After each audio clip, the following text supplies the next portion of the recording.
10 साल में 20 करोड़ नौकरी मिली क्या? 200 स्मार्ट सिटी बने क्या? किसानों का आय दुगना हुआ क्या? राहुल गांधी का उठा के देख लीजिए, बोलते हैं हमको इन हिंदुत्ववादियों को देश से बाहर निकालना है। उनके गठबंधन के नेता बोलते हैं सनातन धर्म डेंगू है, मलेरिया है, ये है। आज वादा नहीं पे बात नहीं कर रही है, मैनिफेस्टो पे भारतीय जनता पार्टी बात नहीं कर रही है, क्योंकि भाजपा को मुंह दिखाने के लिए कोई जगह नहीं है। बीजेपी के राज में हर काम जो है पैसे की बदौलत होता है। भारतीय जनता पार्टी के पास एक ही रास्ता है और वो सांप्रदायिकता है। ये सांप्रदायिकता के आग को जलाकर और राजनीति की रोटी सेकना चाहता है। लेकिन बोलने वाला है रोज पर, एक दिन मोदी जी पैसा नहीं देगा तो चुनाव बंद हो जाएगा। बीजेपी कह रही है कि कांग्रेस जो है वो तुष्टीकरण की राजनीति कर रही है। हमें कांग्रेस अगर तुष्टीकरण की राजनीति कर रही है तो मणिपुर को आपने देखा कि नहीं देखा? आपने नूह को देखा कि नहीं देखा? आपने बोरीवली को देखा कि नहीं देखा? कन्हैया कुमार भारी बहुमत से जीत रहे हैं दिल्ली एनसीआर से, और जब सनाई से हारे ना जी, आप या बिहार में जीते ना क्या दिल्ली में जीते, कोई फायदे नहीं है। रो रहा था तो उसको बीजेपी आज तक जेल में डाल देती उसको, ठीक ना? आरोप लगाने से कुछ नहीं होता। दिल्ली में आम आदमी पार्टी और कांग्रेस पार्टी का गठबंधन है। दिल्ली के 7 सीटों पर भारतीय जनता पार्टी का सफाया हो रहा है और मनोज तिवारी के सामने वो जीतेंगे ही नहीं, वो नहीं जीतेंगे। आप लिख के ले लीजिए। मनीष कश्यप जैसे ही बीजेपी में शामिल होते हैं, एक इंटरव्यू देते हैं। इंटरव्यू में जब उनसे प्रश्न पूछा जाता है कि दिल्ली से जो है वो कन्हैया कुमार भी है और मनोज तिवारी है, किनकी संभावना है, तो वो ये कहते हुए दिखते हैं कि मनोज तिवारी के आगे कन्हैया कुमार टिक ही नहीं पाएंगे। ये तो सवाल ही नहीं उठता। वही हमारे साथ जनता है, उनसे पूछेंगे कि ये मनीष कश्यप जो ये बयान दे रहे हैं उनसे वो कितने सहमत हैं, आखिर वो किसके पक्ष में है, कन्हैया कुमार या मनोज तिवारी। दिल्ली जा रहे हैं आप, ठीक है, दिल्ली से इस बार 2 बिहारी है, मनोज तिवारी और कन्हैया कुमार। कल ही मनीष कश्यप कहते हैं कन्हैया कुमार का जो है वहाँ कोई वजूद नहीं है, सवाल ही नहीं उठता कि वो वहाँ से जीत जाएंगे।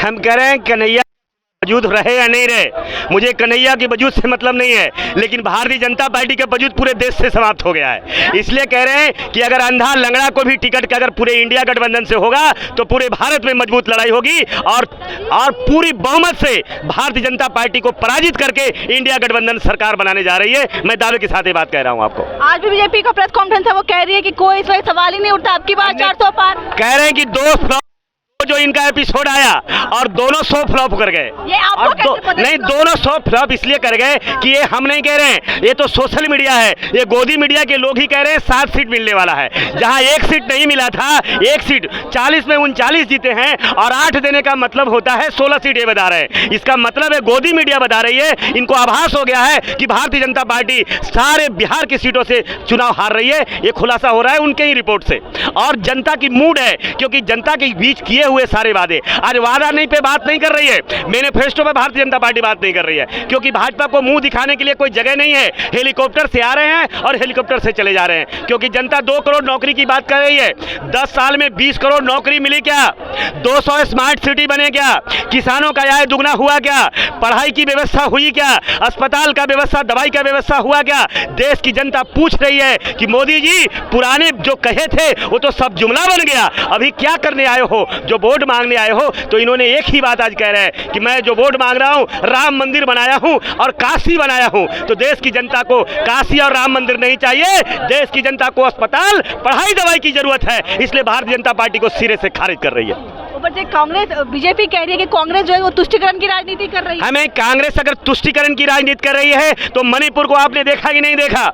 आपने नूह को देखा कि नहीं देखा? आपने बोरीवली को देखा कि नहीं देखा? आपने सहारनपुर देखा कि नहीं देखा? और आपको यह भी मैं कह देना चाहता हूं, आपने देश में जो सांप्रदायिकता के आग में जलाने का जो प्रयास कर रहा है, आपने देखा कि नहीं देखा? तो कह रहे भारतीय जनता पार्टी के पास एक ही रास्ता है और वो सांप्रदायिकता है। ये सांप्रदायिकता के आग को जलाकर और राजनीति की रोटी सेकना चाहता है। लेकिन 24 में 150 सीटें भी नहीं मिलने जा रही है। रही बात दिल्ली की, मैं भी दिल्ली में हूं। दिल्ली में आम आदमी पार्टी और कांग्रेस पार्टी का गठबंधन है। दिल्ली के 7 सीटों पर भारतीय जनता पार्टी का सफाया हो रहा है और बगल में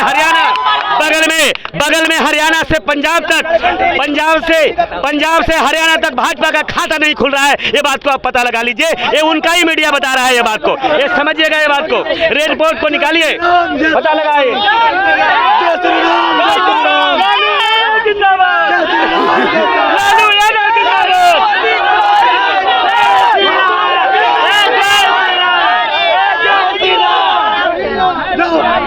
आरोप लगाने गए वो जो है ना, उनको एक बार घुमा के दिखा दीजिए ना।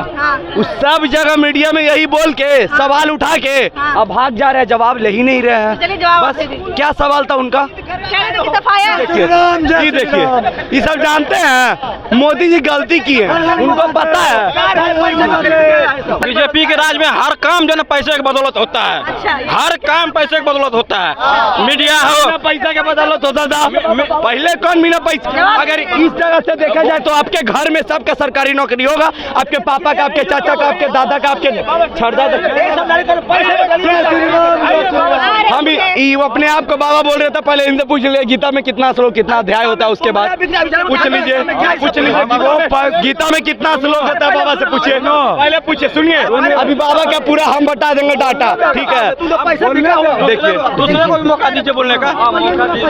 बाबा के नहीं मिला पैसा, भाड़ा पर बोलने वाला है रोज पर। एक दिन मोदी जी पैसा नहीं देगा तो चुनाव बंद हो जाएगा। क्या कह रहे हैं? पैसा नहीं देंगे तो चूल्हा बंद हो क्या बोल रहे हैं? क्या बोल रहे हैं? पैसा नहीं देंगे तो चूल्हा बंद हो तो आपके जानकारी के अनुसार बता देना।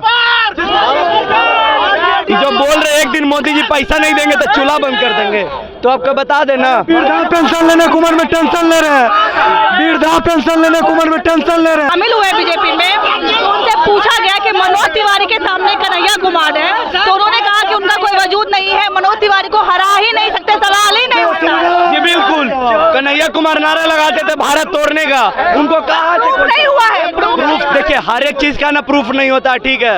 हर एक चीज का कन्हैया कुमार पूरा देश जानता आरोप है है। सुनिए, कांग्रेस वाले भी जानते हैं कन्हैया कुमार का नारा देशद्रोह कर रहा था, एक्सेप्ट नहीं करेंगे, खुल के बोल रहे हैं एक्सेप्ट वो नहीं करेंगे। और मनोज तिवारी के सामने वो जीतेंगे ही नहीं, वो नहीं जीतेंगे। आप लिख के ले लीजिए, आपको लगता है बिहार कि जीतेंगे? बेगूसराय लड़े थे ना, हारे ना, फिर हारेंगे, वो हारना उसको तय है। बोल रहे देखिए, जो राष्ट्र को लेके चलेगा वो जीते। बहुत अच्छे वक्ता है, क्या हो सकता है? अरे वक्ता और कुत्ता दोनों सेम होता है, ठीक है? उतना हमको लेना देना नहीं है। जो देश के गठबंधन का हो या इंडिया गठबंधन का हो, दोनों इंडिया गठबंधन वाले होते हैं, इंडिया गठबंधन वाले होते हैं। सुनिए ना, मेरी बात सुनिए, जो राष्ट्र को लेके चलेगा ना, जिसका मुद्दा राष्ट्र को ऊपर ले जाना रहेगा ना, हम उसका समर्थन करेंगे। और जो राष्ट्र का मुद्दा नहीं रहेगा, हम उसका समर्थन नहीं करेंगे, ठीक है?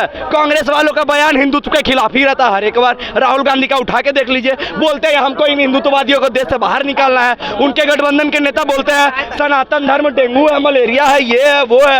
राहुल गांधी बोलते हैं मंदिर में जो जाता। बात करें तो मनोज तिवारी और अच्छा, मनोज सॉरी, आपको लगता है कि एकदम कौन? अरे मनोज तिवारी जीते, बहुत बहुत क्या बहुत वोट लगता है? वहाँ से कन्हैया कुमार भारी बहुमत से जीत रहे हैं दिल्ली एनसीआर से। और जब सराय से हारे ना जी, आप या बिहार में जीते ना कि दिल्ली में जीते, कोई फायदे नहीं है। अरे एक कलाकार का फैन इतना होता है ना, एक कलाकार का फैन बेस बहुत होता है, बस आप इससे जान लीजिए। चुनाव जीतने के लिए काफी अरे जीत जाएंगे मनोज तिवारी जी, अरे उनका चरित्र अच्छा है, कन्हैया कुमार की तरह देशद्रोह थोड़ी है। देखिए उसका गाना देशद्रोह रहता तो उसको बीजेपी आज तक जेल में डाल देती उसको, ठीक ना?